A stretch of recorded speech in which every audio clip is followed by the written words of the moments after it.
So isang magandang hapon sa ating lahat mga bay.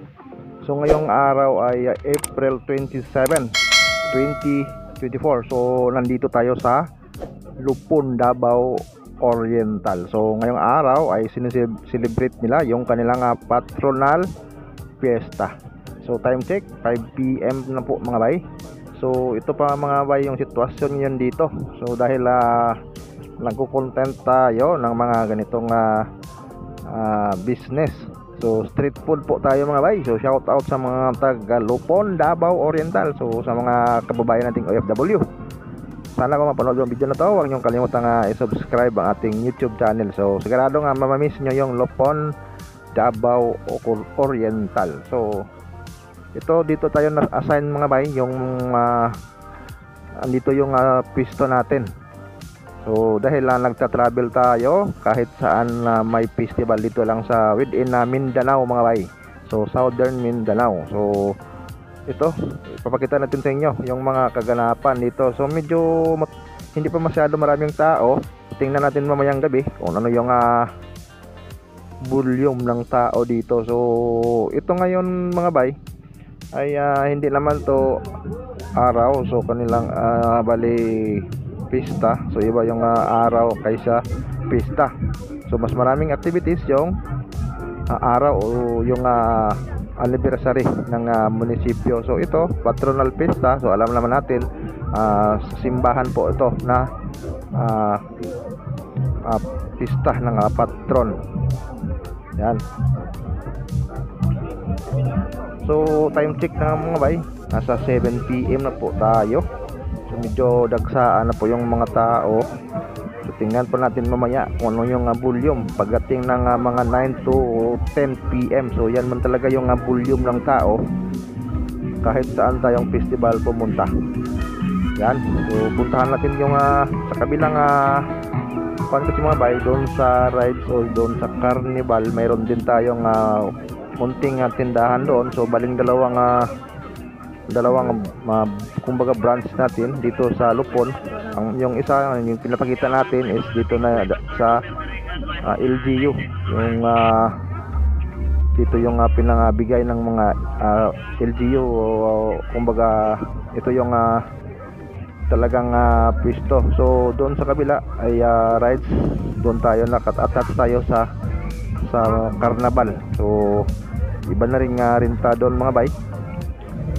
So tingnan natin doon kung ano yung dagsaan ng mga tao doon kasi ngayon ay yung pinaka culmination ng although wala naman masyadong event yung pista mga bay.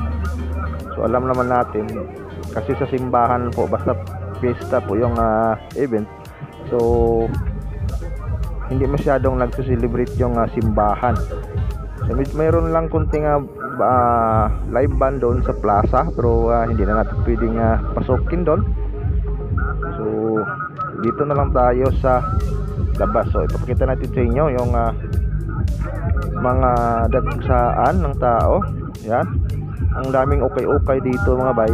Yung traditional kasi ng mga behedores o mga pista ay mayroon talagang mga RTWs o yung mga ukay lahat. Yung malakas dito is yung lahat 20 o lahat na piraso 20 pesos mga bay. So yan yung patok ngayon dito sa mga kitchenware.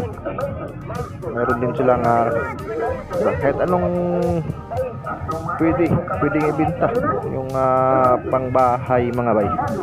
So hindi mawala yung mga sapatos ng mga ukay. Yan. Dito na sa mga bay, close to na po yon.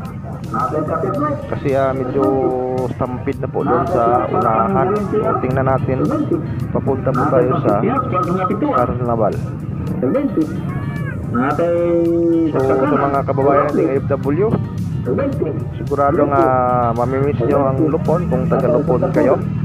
siyempre huwag niyong kalimutan na i-subscribe. So sa iba pa nating mga kababayan kahit hindi Tagalupon na mga OFW, so pwede nating i-like yung video natin at saka mag-comment po tayo, baka mapuntahan natin yung inyong mga lugar balang araw, kasi pupunta tayo sa mga festival dito sa Mindanao. So kung taga Mindanao ka mga bay, at siyempre nakita mo yung vlog natin, so mag-comment kayo dyan, baka mapuntahan natin, ma-shoutout natin yung family ninyo.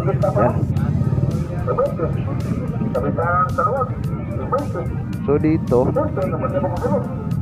talagang one way kasi yung kuan dito mga bay, hindi nila kumbaga hindi nila close road ang daan kasi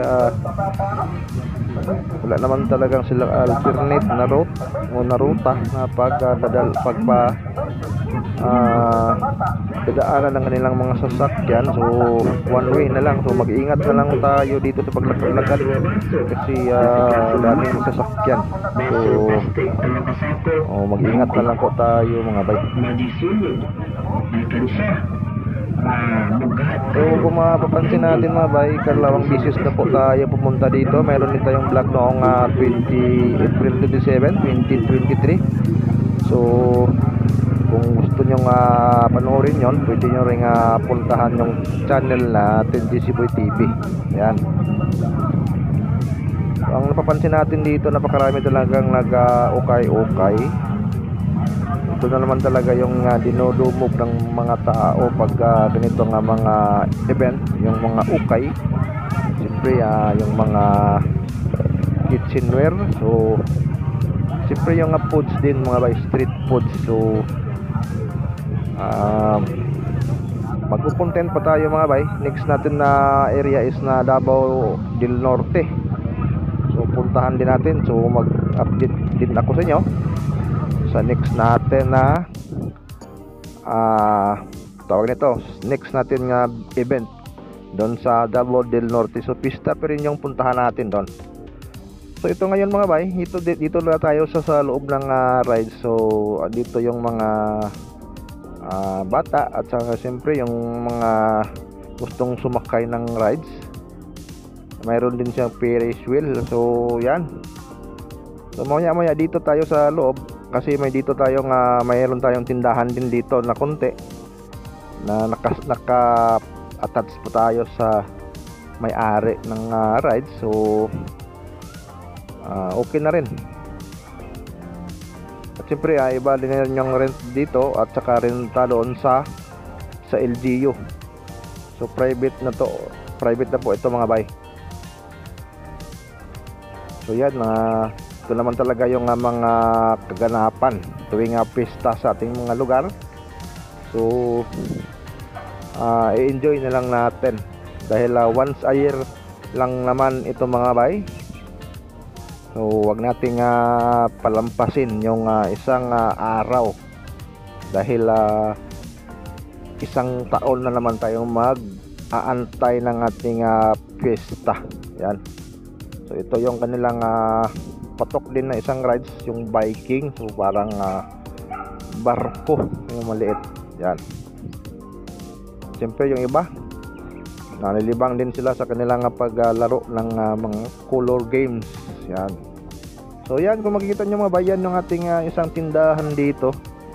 So medyo madilim lang yung ilaw natin. Hindi tayo pwede makapag dagdag ng mga ilaw kasi medyo mahal kasi yung singilan ng kuryente. So tipid-tipid lang muna. So yan, medyo okay na rin yung sitwasyon kasi medyo dinadumog rin yung isa nating pwesto. So maraming salamat sa mga taga Lupon, Davao Oriental. So shout out sa lahat. Happy Pesta sa taga Lupon, Davao Oriental.